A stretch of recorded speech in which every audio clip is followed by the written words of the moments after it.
the thermometer na ginalo sa 21 degrees Celsius after 1 minute lang. So, determine daw the temperature reading, thermometer reading pala, 5 minutes after it is brought to the room. Okay, kung dito ilalagay natin time, so therefore, kung pinasok ko lang siya, ilang time yun, ilang minutes? 0 siya lang.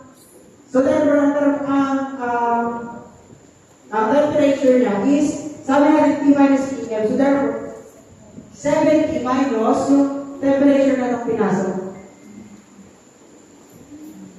Tapos after 1 minute daw, so after 1 minute, yung temperature na ito naging 31. So 70 minus 31. And press AC. Press AC. Tapos nagawin dito nito.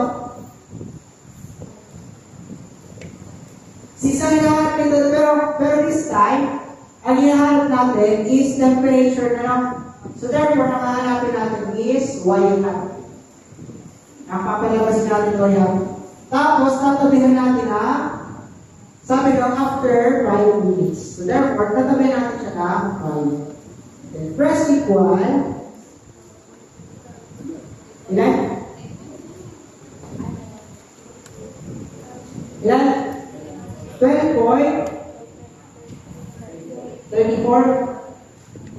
Okay, 12.34. Tapos sabi natin yung nandito is T minus PM.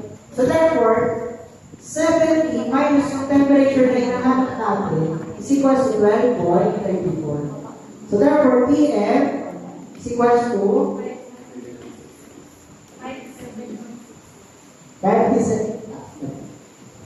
57 over 9.66 degrees Celsius.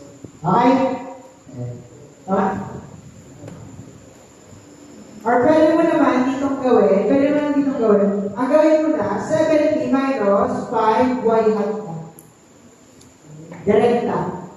Para hindi ko na matanong, kasi ito 5 y hat na lang. Tapos direkta na yan na 57.66 degrees Celsius.